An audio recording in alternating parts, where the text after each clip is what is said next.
अपर न्यायिक मजिस्ट्रेट बताया जा रहा कि बाबू का शव मिला है। अपर न्यायिक मजिस्ट्रेट के बाबू का शव मिला है, बदायूं से खबर है।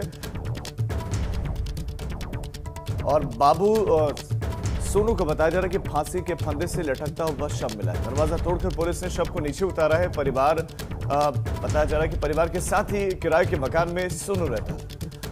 और आत्महत्या के कारणों का फिलहाल पुलिस पता लगाने में जुटी है।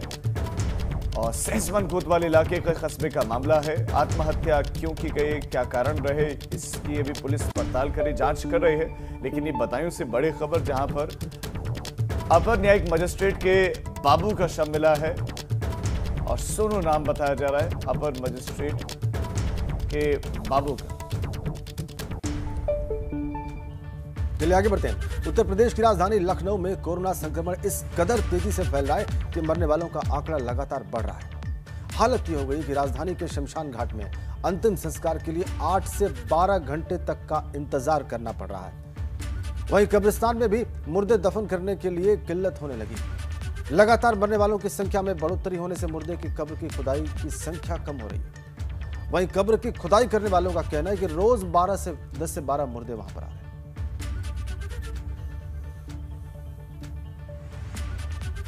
यूपी में बढ़ते कोरोना के आंकड़ों के बाद अब जगह जगह सैनिटाइजेशन का काम शुरू हो गया और इसी कड़ी में राजधानी लखनऊ के चारबाग रेलवे स्टेशन को सैनिटाइज किया गया। इसके अलावा राजधानी के कई इलाकों में सैनिटाइजेशन का काम हुआ। लखनऊ में बीते 24 घंटे में 3892 केसेस सामने आए और यह आंकड़ा लगातार बढ़ता ही जा रहा है।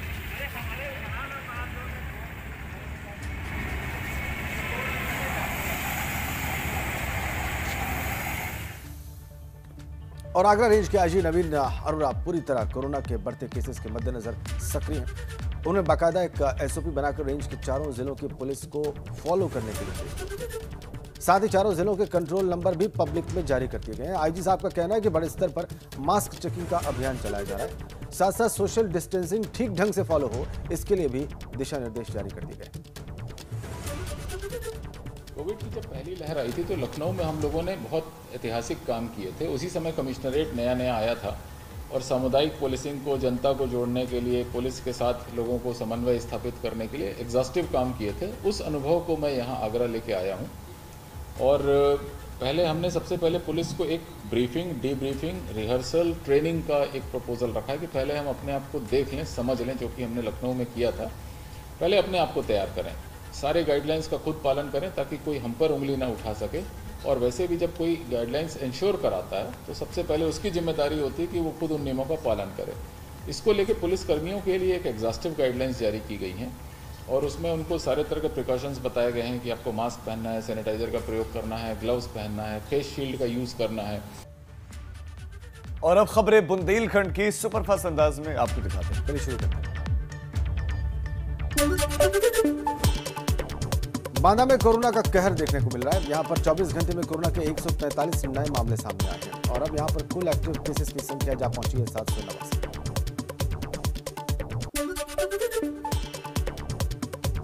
चित्रकूट में कोरोना का असर साफ दिख रहा है। यहां पर सोमवती अमावस्या मेले में इस बार कम श्रद्धालु पहुंचे। जगह जगह पर पुलिस की तरफ से चेकिंग की जा रही है।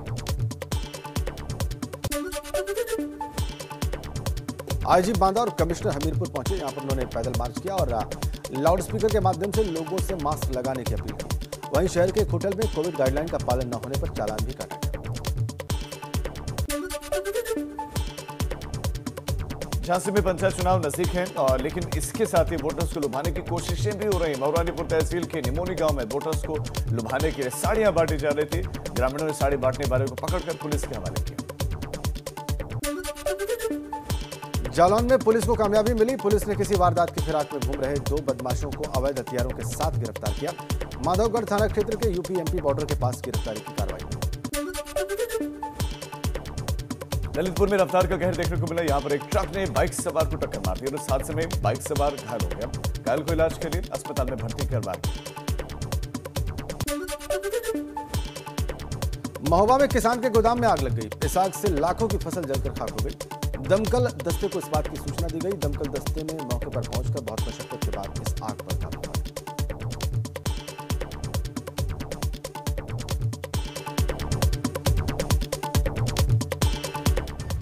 तो सुपरफास्ट अंदाज में आपने बुंदेलखंड की खबरें देखी, कुछ और खबरों का रुख करते हैं और अब बात करेंगे एटा के, जहां डीएम एसएसपी ने अति संवेदनशील जो क्षेत्रों में गांव में जाकर जोनल सेक्टर मजिस्ट्रेट के साथ भ्रमण किया और इस दौरान आचार संहिता का उल्लंघन करने पर 2 गाड़ियों को सीज करवाकर एफआईआर दर्ज करवाई। एटा के जिला निर्वाचन अधिकारी विभा चहल ने कई गांव में भ्रमण किया, बूथों पर शांति व्यवस्था के लिए संवाद भी किया। हमारे लिए हर एक आदमी बराबर है, हमारे लिए हर एक व्यक्ति सम्माननीय है। और अब बात मुरादाबाद की, जहां पर चुनावी रंजिश में 2 पक्ष आपस में भिड़ गए। मौजूदा प्रधान के परिवार के एक बुजुर्ग को दूसरे पक्ष ने गोली मारी। अवैध हथियारों से दोनों पक्षों में ताबड़तोड़ फायरिंग हुई। सूचना पर पुलिस पहुंची वहां पर और गोली लगने से घायल बुजुर्ग को बाद में अस्पताल भेजा गया।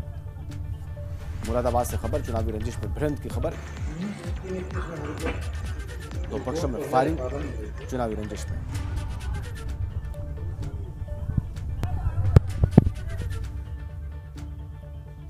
उत्तर प्रदेश लोक सेवा आयोग ने पीसीएस 2020 का अंतिम परिणाम जारी कर दिया है और रिजल्ट के साथ टॉपर्स की भी सूची जारी कर दी गई है। टॉपर्स की लिस्ट में पहले और दूसरे स्थान पर महिलाओं ने कब्जा जमाया। पहले स्थान पर दिल्ली की संचिता पीसीएस 2020 की टॉपर बनी है, वहीं मेरिट में दूसरे स्थान पर लखनऊ की सिमाक्ष दीक्षित रही। हरियाणा के मोहित रावत तीसरे स्थान पर रहे। आपको बता दें कि पीसीएस के 487 पदों पर भर्ती के लिए 845 अभ्यर्थी इंटरव्यू में शामिल हुए थे। इनमें 476 पदों पर योग्य अभ्यर्थियों का चयन किया गया। तो पहले ही 2 पदों पर, पहले और दूसरे पदों पर महिलाओं ने बाजी मारी।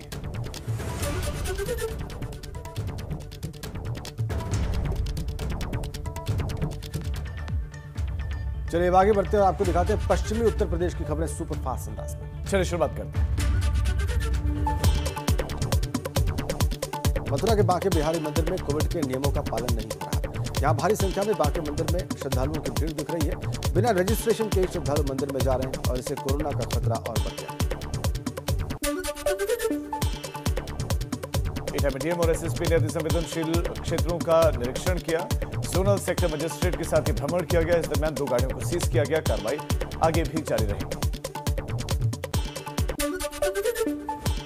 गाजियाबाद में कोरोना संक्रमण की रफ्तार बढ़ने के कारण धार्मिक स्थलों पर संक्रमण से बचाव के कड़े इंतजाम किए जा रहे हैं। मोहन नगर मंदिर में कोरोना के नियमों का पालन श्रद्धालु भी कर रहे हैं। कासगंज में सोमवती अमावस्या के दिन गंगा घाट पर श्रद्धालुओं ने आस्था की डुबकी लगाई। इस दौरान कोविड नियमों का पालन नहीं किया गया। यहां देश भर से श्रद्धालु स्नान के लिए पहुंचे। हाथरस में जिम्मेदारों की अनदेखी के चलते प्रत्याशियों की तरफ से नाबालिग बच्चों से अपना चुनाव प्रचार कराया जा रहा है। हालांकि पुलिस ने इसी एक मामले में एफआईआर भी दर्ज की। फिरोजाबाद में किसान की हत्या से सनसनी फैल गई। किसान की हत्या तब की गई जब वो अपने खेत में सो रहा था। फिलहाल पुलिस ने किसान के शव को पोस्टमार्टम के लिए भेज दिया है। मामले की जांच शुरू कर दी है। आगरा में अवैध शराब की बड़ी खेप बरामद की गई है, उसे नष्ट किया गया है। पुलिस ने मुखबिर की सूचना पर इस कार्रवाई को अंजाम दिया है। अब कई अज्ञात लोगों पर केस भी दर्ज किया गया है और आगे की कार्रवाई की जाए। बागपत में शराब तस्कर और पुलिस के बीच में हुई मैराथन का वीडियो सोशल मीडिया पर वायरल हो रहा है। वीडियो में पुलिस का जवान शराब तस्कर को पकड़ने के लिए उसके पीछे भागता हुआ दिखाई दे रहा है। मेरठ में मुजफ्फरनगर के किसान से मंदिर में शादी रचाकर दुल्हन फरार हो गई। यह दुल्हन गाजियाबाद की रहने वाली है। दुल्हन अपने साथ लाखों रुपए और गहने ले गई और अब पुलिस को इसकी तलाश है। लड़े के स्पाइस मॉल में उसके पास में अचानक आग लगी और आग किन कारणों से लगी ये अभी स्पष्ट नहीं हो पाया। आग लगने के बाद से मौके पर दमकल दस्ता पहुंचा और किसी तरह आग पर काबू पाया। इधर मैनपुरी में गेहूं की फसल में भीषण आग लग गई। आग में 20 बीघे से ज्यादा की फसल जलकर खाक हो गई। ग्रामीणों का आरोप है कि सूचना के बाद भी दमकल की गाड़ियां मौके पर नहीं पहुंची।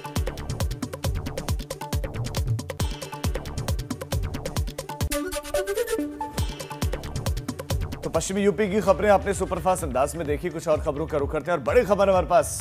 14 अप्रैल को महाकुंभ में शाही स्नान होना है। 14 तारीख को यह शाही स्नान होना है और मेष संक्रांति और बैसाखी का यह शाही स्नान होगा। स्नान को सफल बनाना प्रशासन के लिए बड़ी चुनौती है। मेला प्रशासन 14 तारीख के शाही स्नान की तैयारी में जुट गया है।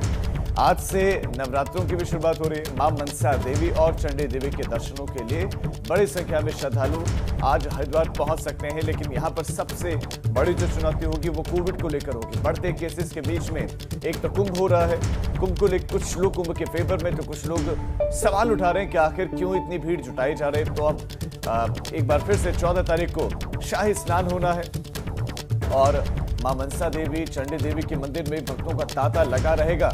वैसे में क्या प्रशासन कोई नई गाइडलाइन जारी करेगा? विशेष तौर पर मंदिरों में प्रवेश के लिए जैसे यूपी में 14 तारीख के शाही स्नान की तैयारियों में मेला प्रशासन जुट गया है। हरिद्वार चलते हैं और देखते हैं कि कल शाही स्नान के बाद आज की सुबह कैसी है वहां पर। आज चैत्र नवरात्र की शुरुआत हो रही है, कल फिर से एक बार शाही स्नान है, तो इसके मद्देनजर तैयारियां वहां पर क्या शुरू हुई हैं। प्राची पाराशर हमारी सहयोगी वहां से हमारे साथ सीधा कनेक्ट हैं। प्राची, आज की सुबह कैसी देख रही हैं आप? क्या चीजें आपको दिखाई दे रही हैं जो कल से भिन्न है और आने वाले कल की तैयारी की दिशा में? बिल्कुल राजेंद्र, देखिए मैं आपको बता दूं, जैसा कि आपने पूछा कि शाही स्नान के बाद आज की जो सुबह है वो कैसी है और आज क्या कुछ चीजें दिखाई दे रही हैं। देखिए आज भी भीड़ कुछ उतनी ही नजर आ रही है जितनी कल नजर आ रही थी। कैमरे की नजर से हम दिखाने की कोशिश करते हैं हर की पैड़ी का वो नज़ारा जहां पर श्रद्धालु भारी संख्या में मौजूद हैं और वहां पर जो स्नान है वो किया जा रहा है। गंगा में डुबकी लगाई जा रही है। देखिए तस्वीरों में आप देख सकते हैं कि गंगा में डुबकी लगाई जा रही है और जैसा कि आपने कहा कि चैत्र नवरात्रि की शुरुआत आज से हो चुकी है, तो भीड़ आज और भी ज्यादा नजर आ रही है। भीड़ आज बढ़ती हुई नजर आ रही है। सुबह से ही हर की पैड़ी पर कुछ इसी तरीके का नज़ारा है। भारी संख्या में श्रद्धालु पहुंच रहे हैं और स्नान करके फिर मंदिरों का रुख कर रहे हैं, मंदिर की तरफ वो बढ़ रहे हैं। चूंकि देखिए हर की पौड़ी पर स्नान करने के बाद लोग मनसा देवी और चंडी देवी दर्शन करने के लिए जाते हैं, तो कुछ ऐसा ही सिलसिला आज भी देखने को मिल रहा है। और इसीलिए मेला प्रशासन के सामने बड़ी चुनौती कहीं ना कहीं राजेंद्र है, क्योंकि अब कोविड के नियमों का पालन करवाना है। कल तीसरे शाही स्नान की तैयारी करनी है और आज चूंकि चैत्र नवरात्र का पहला दिन है, तो श्रद्धालु आज मंदिर में पहुंचेंगे ही पहुंचेंगे भारी संख्या में, उसे भी देखना है। तो ये तमाम चुनौतियों के बीच फिलहाल जो आज की सुबह है वो भी इतनी ही खूबसूरत है जितनी कल थी राजेंद्र, और जो श्रद्धालुओं की भीड़ है वो भी इतनी ही नजर आती है, बल्कि यूं कहें कि उससे कहीं ज्यादा नजर आती है जितनी कल नजर आ रही थी। क्योंकि नवरात्र के उपलक्ष्य पे भी अब जो श्रद्धालु हैं वो आज हरिद्वार पहुंच रहे हैं, हर की पौड़ी पर पहुंच रहे हैं और वहां पर गंगा स्नान कर रहे हैं और फिर उसके बाद मंदिरों का रुख जो है वो किया जा रहा है। राजेंद्र, बहुत शुक्रिया प्राची आपका इस तमाम जानकारी के लिए, ये तस्वीरें दिखाने के लिए। सुबह सुबह आपने हर की पैड़ी का ये नज़ारा देखा और आपने देखा कि वहां पर पैर रखने तक की जगह नहीं। ऐसे में अब सवाल ये कि अगर अब कोरोना फैलता है तो उसका जिम्मेदार कौन होगा? क्या प्रशासन होगा या वो लोग होंगे जो खुद हर की पैड़ी पर पहुंचे हुए और कोविड नियमों का पालन नहीं कर रहे? आगे बढ़ते हैं, बात करेंगे रुद्रपुर की, जहां पर दिनेशपुर में गेहूं के खेत में आग लगे, जिसमें 8 से 10 एकड़ गेहूं की फसल जलकर राख हो गई। सूचना पर पहुंची फायर ब्रिगेड की टीम ने आग बुझाने की काफी कोशिशें की, लेकिन जब तक गेहूं की फसल जल चुकी थी। दिनेशपुर के विजयनगर गांव में गेहूं की पकी हुई फसल दोपहर में जल गई, इसमें आग लग गई। मजदूरों ने आग की जानकारी दमकल को दी, लेकिन आग ने विकराल रूप धारण कर लिया। लोगों ने कोशिश भी की अपने स्तर पर, लेकिन ये फसल जल गई। हमारी यहाँ पर 1.5 एकड़ ज़मीन मैंने पैसे से ठेका ले रखा है। नेतानगर और शिशिर का खेत है और मैं घर पे था। आग कैसे लगी ये मुझे जानकारी पे अभी तक आया नहीं।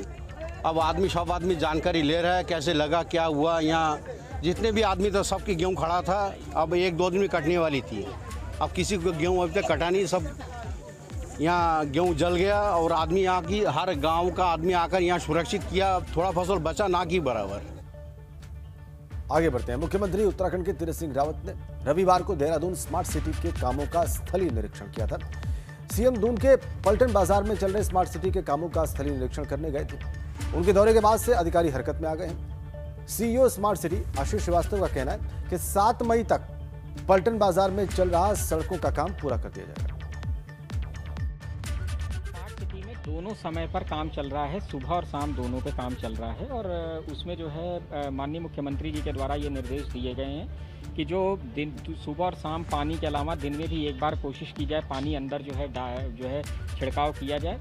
और उनके द्वारा ये कहा गया है कि 7 मई तक जो है, हमने 30 अप्रैल तक के लिए कहा है, माननीय मुख्यमंत्री जी ने 7 दिन और एक्स्ट्रा समय दिया है। 7 मई तक जो सड़क के ऊपर पीसीसी का कार्य है वो समाप्त किया जाना है और उसको पूरा किया जाएगा। तो स्मार्ट सिटी का काम चल रहा है, लेकिन आपको स्मार्ट बनने की जरूरत है, कोविड नियमों का पालन करने की जरूरत है। आगे बढ़ते हैं, उत्तराखंड में बढ़ती गर्मी के बीच में एक राहत भरी खबर है। 16 अप्रैल तक उत्तरकाशी, चमोली, रुद्रप्रयाग, बागेश्वर, पिथौरागढ़, देहरादून और अल्मोड़ा जिले में बारिश होने की संभावना है। मौसम विभाग ने अधिक ऊंचाई वाले इलाकों में कहीं कहीं बर्फबारी की भी संभावना जताई है। तो एक बड़ी खबर और एक राहत भरी खबर। पहाड़ों पर बर्फबारी का सीधा असर, पहाड़ों पर बारिश का सीधा असर दूसरे राज्यों पर पड़ेगा, यानी कि दिल्ली एनसीआर में बढ़ती गर्मी से लोगों को राहत मिल सकती है।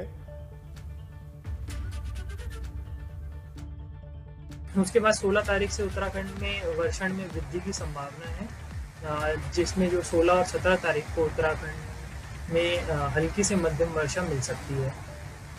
तापमान की बात करें तो अभी उत्तराखंड में जो अधिकतम तापमान है वो सामान्य से 1 से 4 डिग्री ऊपर चल रहे हैं और आगे आने वाले 3-4 दिनों में इनमें ज़्यादा परिवर्तन की संभावना नहीं है। और हल्द्वानी के फतेहपुर रेंज में जंगली जानवरों को पानी मुहैया कराने के लिए 19 वाटर हॉल्स बनाए गए हैं। इनमें से कुछ जगहों पर कुदरती स्रोतों से पानी आ रहा है तो कुछ जगहों पर टैंकर से पानी डाला जा रहा है। वन विभाग की कोशिश है कि गर्मी में वन्य जीवों को जंगल में पानी की किल्लत न हो, ताकि वो पानी की तलाश में आबादी वाले इलाकों का रुख न करें।